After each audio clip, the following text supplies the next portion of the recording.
You're listening to Storytime in Paris on Paris Underground Radio. For more great content and to join our book club, please join us on Patreon.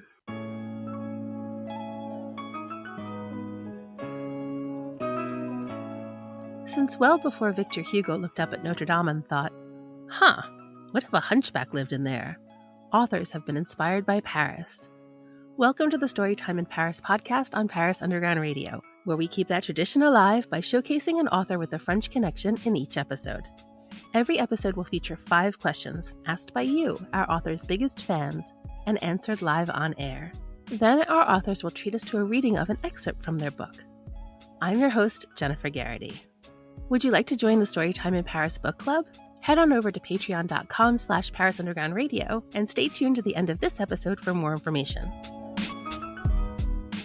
My guest this week is author David Hoon Kim, a Korean-born American educated in France who writes in both French and English. His work has been published in The New Yorker, Le Sabord, and Brèves, among many, many others. His debut novel, Paris is a Party, Paris is a Ghost, lives in a dreamlike Paris where we can't always trust our senses, and was described by Buzzfeed as, quote, a brilliant and absurd meditation on what it means to be haunted. So, please allow me to introduce David Hoon Kim, author of Paris is a Party, Paris is a Ghost.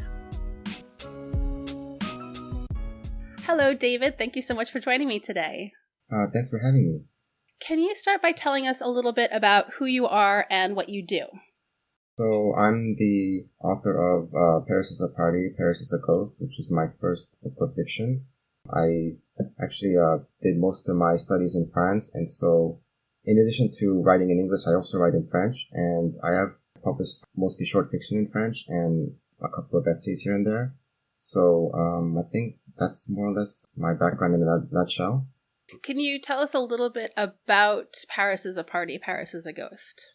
Sure. So if I were to try to describe it in a sentence, it would be about someone who tries to become a translator for very personal reasons and is unable to make that work. And so I guess you could almost say that it's a story about a failed translator and what that entails and his time in Paris and I guess his interactions with various people in his entourage. And what is your connection to Paris? So I lived in Paris for a number of years, and where I also did I did most of my university studies in France, and that's where I did half of my studies. So I guess it's a city that I know, I would say, fairly well. And it's also where I kind of draw most of my, I guess, literary imagination, literary inspiration. It's where I, at this point, and for a while now, tend to set most of my fiction. And so it's just, I guess it's kind of an endless kind of well of inspiration and kind of, I don't want to keep using the word inspiration, but kind of an endless source of material, I guess you could say. I could see that. So that's kind of what it means to me. And it's just a city that I feel very personally tied to, even though I haven't lived there for quite a number of years now. Did you know Paris before you came and studied here? Or did you discover it when you studied?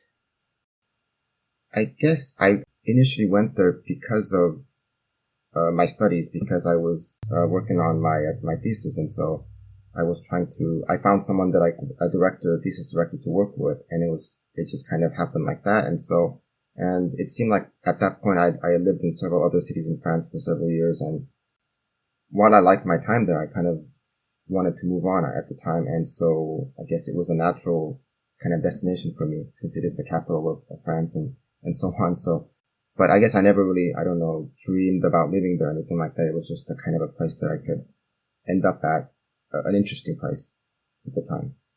That's kind of cool that this place that you just sort of happened to end up in ended up becoming the source of inspiration for you and like this big well of inspiration for you. Yeah, I guess it is. If you look at it that way, I guess it's the city that I know, the city in France that I know the best. And so maybe that explains a little bit of it. And it's also where, I guess, I don't know, to use kind of a cliched expression, where I came into my own. Because I think it's where I also made my first true friends and things like that, and where I really felt like I had a social circle worthy of its name. Whereas I don't know if I really felt that in the other French cities I lived in before that.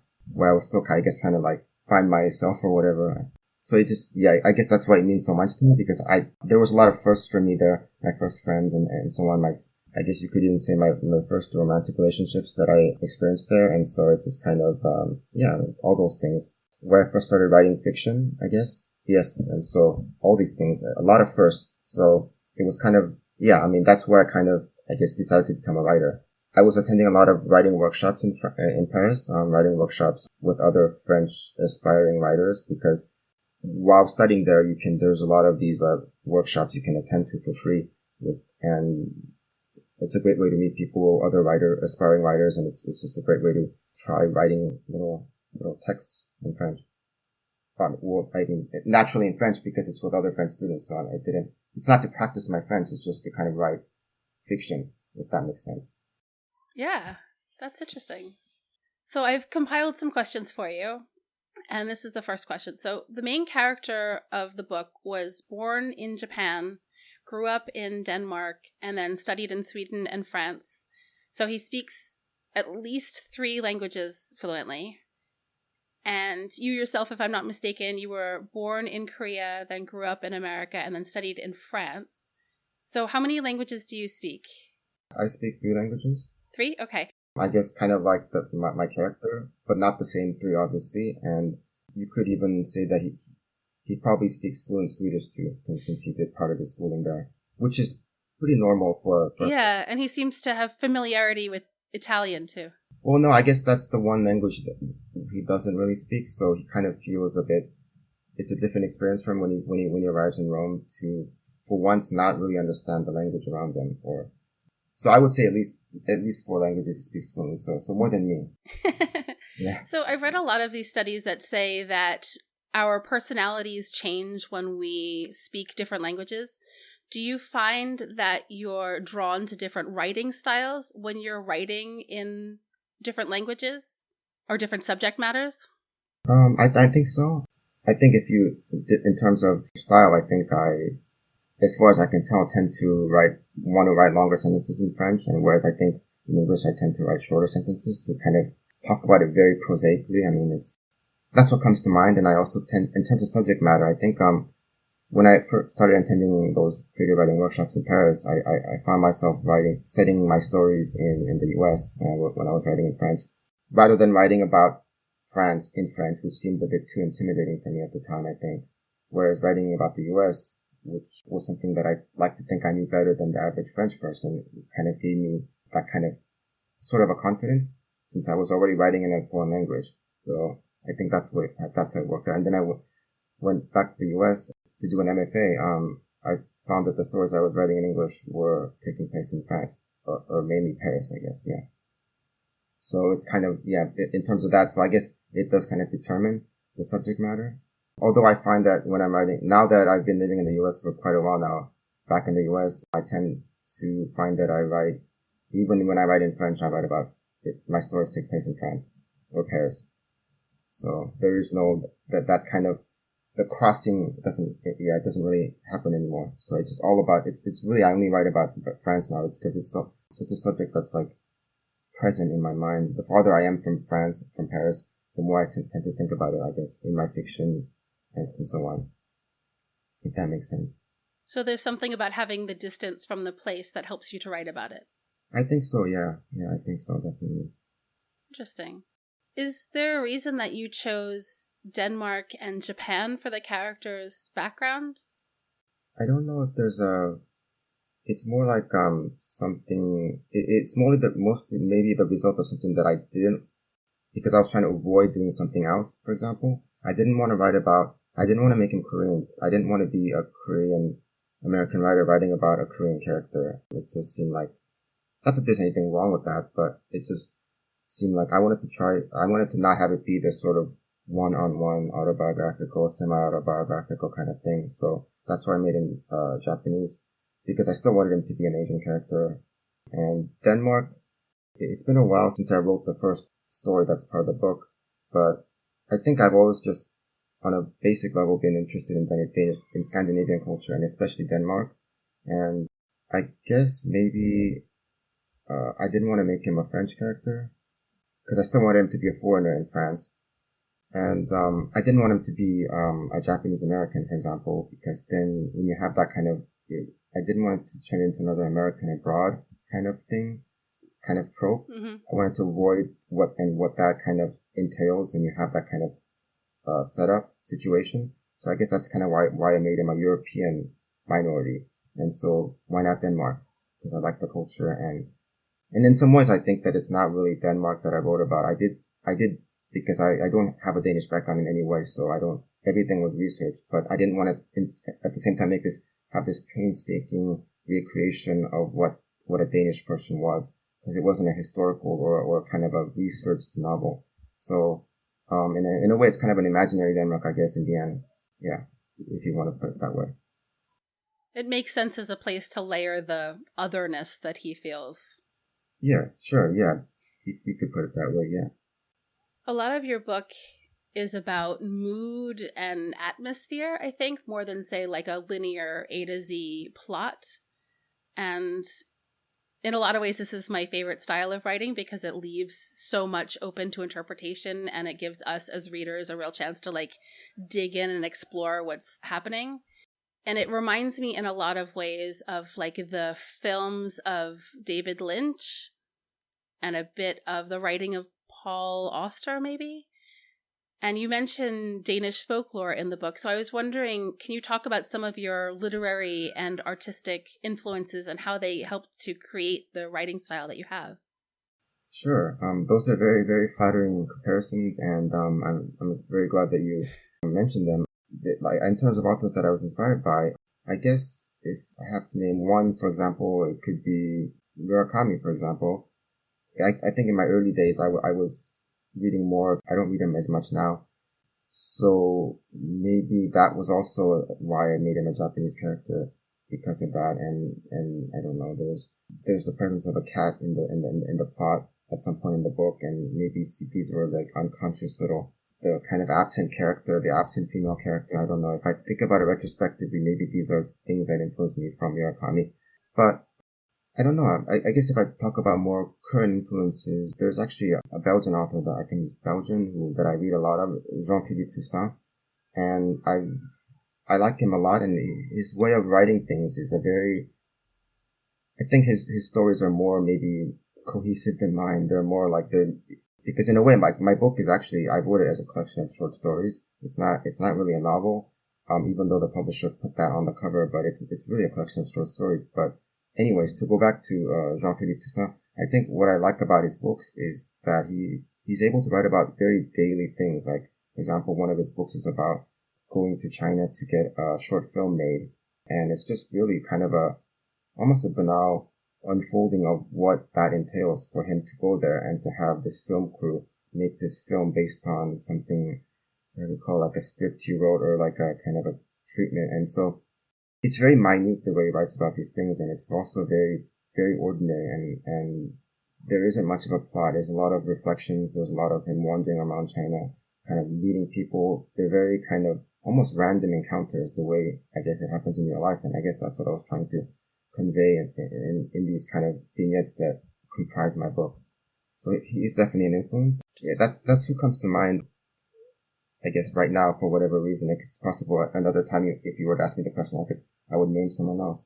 But yeah, so I'm not sure if he's really, I think he's been translated into English in the US, but he's not a household name, so. I hadn't heard of him, but I'll check him out. I can definitely see the Murakami, though. I could definitely see the influence there, now that you say it. Okay, yeah. Curious about what's going on in Paris right now? My second podcast, Don't Miss This, takes you beyond the typical and the obvious with a weekly roundup of the best of what's happening in Paris each week. Never wonder what you're missing out on again. Listen now to Don't Miss This on parisundergroundradio.com or wherever you listen to podcasts. We'll be right back with Storytime in Paris after a word from our sponsors. And now, back to Storytime in Paris. So there are some passages in your book that require really specialized knowledge. For example, and forgive my scientific ignorance, but it's like a theoretical physics and also really specialized knowledge of anatomy. Were these subjects that you had already studied and then wanted to put in the book, or did the book lend itself to you studying these topics?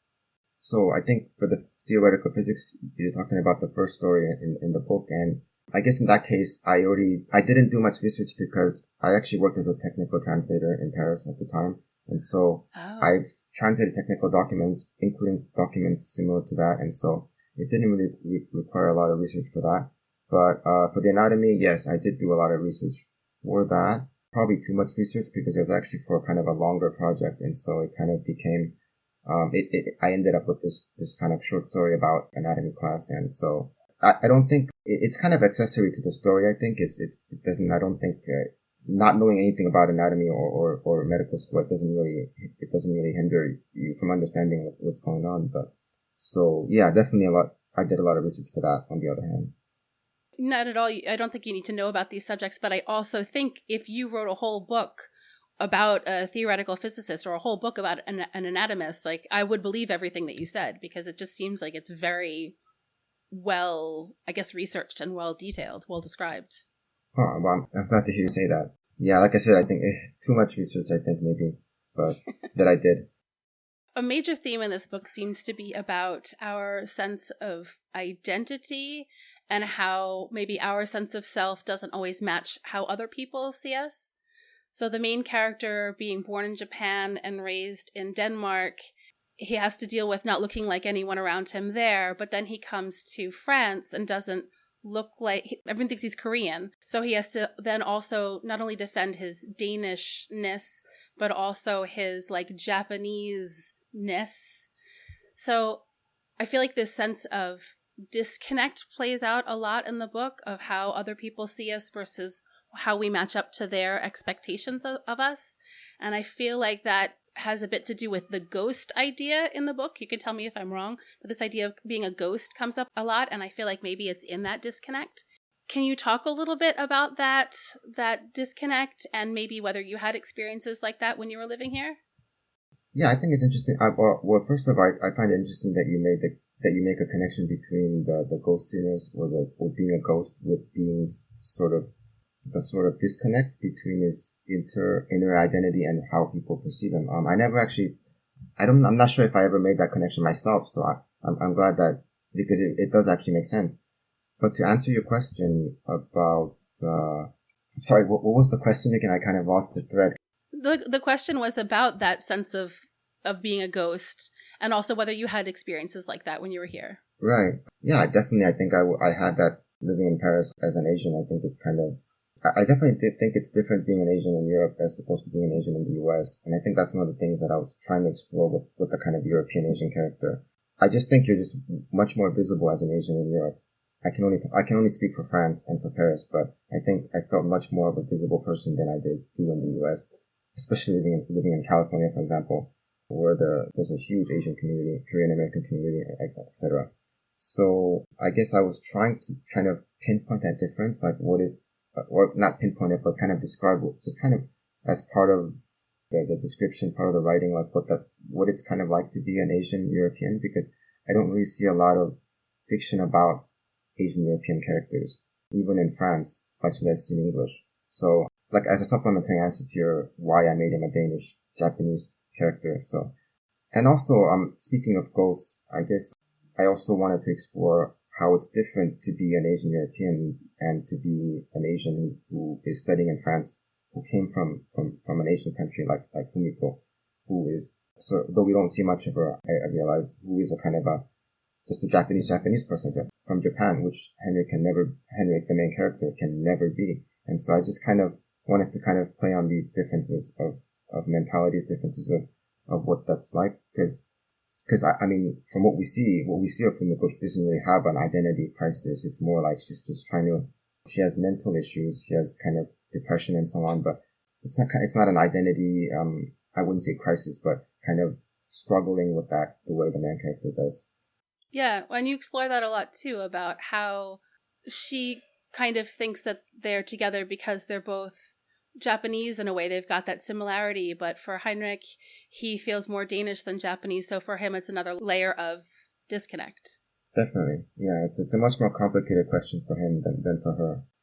Yeah, I think it's such an interesting thing to explore because so often, well, living in France, I feel like there's often an idea of what a French person is, and you either are it or you aren't. And no matter like how long you've lived here, or even whether or not you were born here, if you don't fit this French stereotype, it's hard for you to be really fully embraced as French. And then to add on the other layer, not only of not looking French, but also not being from the place that you look like you're from, if someone were just to generally stereotype you. It's really interesting, the sort of circuitous sense of place and identity and foundation. Yes, definitely. I think national ethnic identity is definitely differently treated in France than in the U.S. If we want to make those two comparisons. Yeah. And I would say even that not only is that true, but also people from outside of France have a certain idea of what a French person is too. So I think people are often very surprised to find that there's actually quite a lot of French Asians, just Asians who were born and raised in France, for whom French is their native language, the language they speak the best. So, yeah, I think a lot of Americans are actually surprised, for example, that there are Asians in France, the French Asians, for example. Yeah. The book isn't supernatural per se, but there is this play between the magic and the quote unquote real. And there's a character who sees things that aren't there. There's a character who hears things that aren't said. There's a character who talks to things without speaking. And the way that you've written it, there's a space for us to believe that this magic is true, this magic or the sentience is real, but there's also space for us to think that they're delusional or, like having some sort of breakdown. How do you, as a writer, create this space for us as a reader to believe both things can be true? Oh, that's a interesting question, and I'm not sure how to really answer that.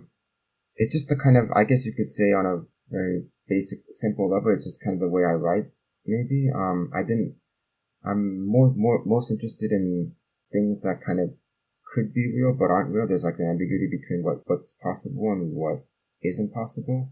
And just something that comes to mind in terms of like what I like to read as a reader is that, and I realize that this is not what I'm, in my own writing, what I'm trying to do, but I think, for example, if I were to compare like reading Garcia Marquez and Borges, I would say that I prefer by far Borges because his sort of fantastical realism, because it's more anchored in realism, because it's kind of more like there's a realism that's more real than, say, in the magical realism that's very out there of Garcia Marquez. I find that the sort of the mundanity or the mundaneness of in Borges is what that kind of fiction, or like in another writer doing kind of what he's doing.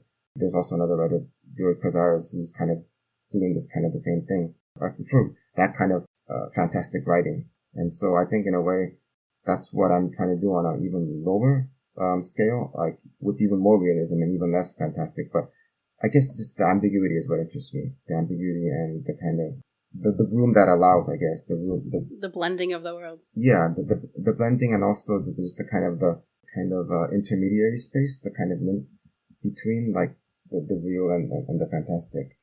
Yeah, you could just argue that I don't want to commit. That's my favorite kind of writing too. Okay, that's great. It's my favorite too because I like the idea that it's possible that this sort of magic exists in the world around us and we just don't see it, or sometimes we do, and maybe, like when you just wake up from a dream and you're not sure what's real and what's not, like that space. I feel like I like writing that sort of feels like that, but doesn't necessarily go so far as to have, I don't know, dragons or the world that changes all the time. Like, I like to think that it's a layer that could live on the world that we're living in now. It's fun. Right. I think that's why I really enjoyed your book so much. Okay. And like, what is reality anyways? I mean, I think Nabokov said that you can't write reality without putting quotes around it. And I think, I don't know, fiction itself is kind of an artifice. So I don't know, that's kind of, it just seems like everything is kind of a fantasy anyways. So I don't know, maybe that's kind of a cop-out, but anyways, that's kind of how I see it. So as a bonus question, do you yourself believe in magic? I'm pretty much, I don't really believe in ghosts or anything like that. I'm a pretty, Yeah, I'm a pretty skeptical person but then I have this desire to kind of believe in something.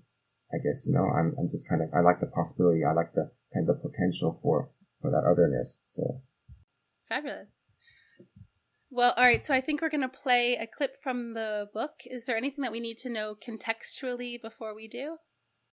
It takes place in the last part of the book. So he's been called to kind of help his best friend who's kind of having trouble, personal troubles in Rome. So he's traveled to Rome from Paris, where he's been living for the past 10 plus years. And I don't really think there's anything more detailed that I should say about it. I think that should kind of make it. Yeah, I think that should be enough. We left the orbit of the train station, and even at this matinal hour there were pedestrians, scooters, buses vying for a place in the narrow one-way streets that Gaetan seemed to know well, as if she had lived in Rome all her life. I watched her extract another cigarette from a pack of Mirati as she steered with the other manicured hand. Next to me, she gave off an impression of both indolence and impatience, a case of suppressed nerves, perhaps. In Paris, I had never once seen her take the wheel. I hadn't known she had a permit. I myself had never gotten mine. Several times I was sure she would hit someone as she took one turn after another, burning a red light at one point, until I was no longer sure if the train station was behind us or in front of us. And I had the thought that she was purposely trying to disorient me, like an unscrupulous driver with a hapless tourist. "Listen," she said, interrupting the silence. "I know we've had our differences in the past, but I'd like to put all of it behind us." "Well, I'm here, aren't I?" We were driving past the university, La Sapienza, where a crowd had gathered for a demonstration of some sort next to a statue of Minerva holding aloft a lance on which sat a lone crow, as though presiding over the proceedings. I glimpsed more crows along the top of several buildings, and I couldn't tell if they were all subservient to the lone crow, or if the latter, for reasons unknown, was being shunned by the rest of his brethren. "This is hard for me to admit, Henrik, but a part of me always knew that you weren't capable of hurting Jem." She kept her gaze focused on the road. "I saw how fond she was of you, and I became a little jealous, but I shouldn't have reacted the way I did." "How is she?" "Her grades are nothing to write home about, and she hasn't made a single friend since arriving in Rome. The others make fun of her, according to her teacher, for speaking differently and for being the only blonde-haired kid in her class. Who would have thought that she could be singled out for having blonde hair, of all things?" "In Denmark," I said, "I was singled out for not having blonde hair. I suppose it's the same thing in the end." She honked at a man on a scooter. "What was that?" "Nothing, it was nothing." A memory one I hadn't thought about in some time came back to me. A kid I had never talked to punched me in the face because, he explained afterwards, he wanted to see if I could see his fist through the slits I had for eyes. That was how it had started. I was 8 years old. Soon after that, I left the Kildeved private school and Copenhagen for the international school in Stockholm. She cried when she left Paris, I heard Gaetan say. For weeks she was inconsolable. I had last seen my godchild a year ago, on the eve of her departure for Rome, when Bor suddenly vanished. The cat liked to hang about in the courtyard of René's building, and Jem had befriended it with pieces of ham, biscuit, even bits of lettuce she carried around in her pockets. The two of them became inseparable. Around me the animal had always been reserved and circumspect, fleeing when I made as if to caress it, then fixing me with expressionless, verdigris eyes from the safety of a window ledge. It was René who had named the cat, all white except for a single black spot on her side, after one of the knights of the Round Table, Sir Bors de Ganis. In the end, unable to console his daughter, my friend had called me, without telling Gaetan, to ask if I would make the rounds of the neighborhood with Jem, as he himself couldn't be bothered. We had spent several hours looking for the cat, though it was a lost cause. As we made our way home in the rain, she kept pausing, like Petit Poucet, to leave food on the sidewalk. In the vestibule of the building, as I did my best to dry her off, using my fingers to brush back her wet hair, I could see that she was trying hard not to cry. That was when I told her that it was always sad to lose something, but there were some things that could not be lost. A cat, for example. I told her that no one in all of history had ever lost a cat. Such a thing simply wasn't possible. Because no matter what happened out there, I gestured behind me, at the rain coming down, She didn't have to stop thinking about Boss, who would stay with her as long as she wanted. And when he did one day start to fade away, it would happen so naturally that she wouldn't think to notice he was gone. It would be like the moon, eclipsing itself in stages, so regular and gradual that she wouldn't even know to miss anything. I didn't know if she believed me or not. Are you searching for spiritual guidance? The Heart of You podcast is an exploration into your soul through intuition, spirituality, divination, and unconditional love. Host Annette Lou is a spiritual guidance coach, intuitive, Akashic, and tarot reader who discusses practical ways to integrate spiritual growth into your everyday life. Listen now to The Heart of You on parisundergroundradio.com or wherever you listen to podcasts. We'll be right back with Storytime in Paris after a word from our sponsors. And now, back to Storytime in Paris. So what's next for you? Is there another book in the works?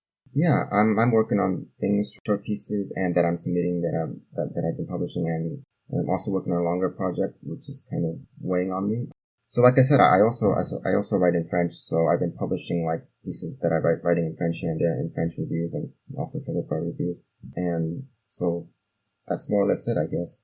And where can people find you if they want to read what you're writing these short pieces or keep up to date with what's going on with you? I have a website, davidhoonkim.com, where there are excerpts of the stuff that I published, both in French and English, and so there are links to things if anyone cares to read the excerpts or anything that's online that's available for reading online.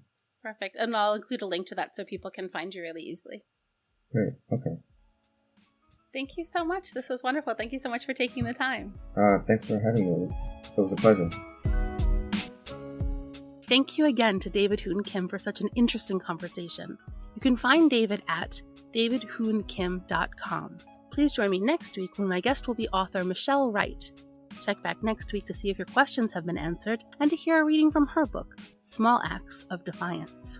If you'd like to keep the conversation going, please join the Storytime in Paris book club, where you'll meet a different guest author each month and get to speak with them directly about their work. For more information, please visit patreon.com/Paris Underground Radio. I'm your host, Jennifer Garrity, and you can find me on all socials at Jennyforia. That's JennyPhoria, and on my website, jennyforia.com. Storytime in Paris is produced by me as part of the Paris Underground Radio Podcast Network. To check out interviews with previous guests or to discover more great Paris-based podcasts, please visit parisundergroundradio.com. Thank you, and until next time, happy reading! This episode of Storytime in Paris was produced by Jennifer Garrity for Paris Underground Radio. For more on this show and shows like it, please visit parisundergroundradio.com.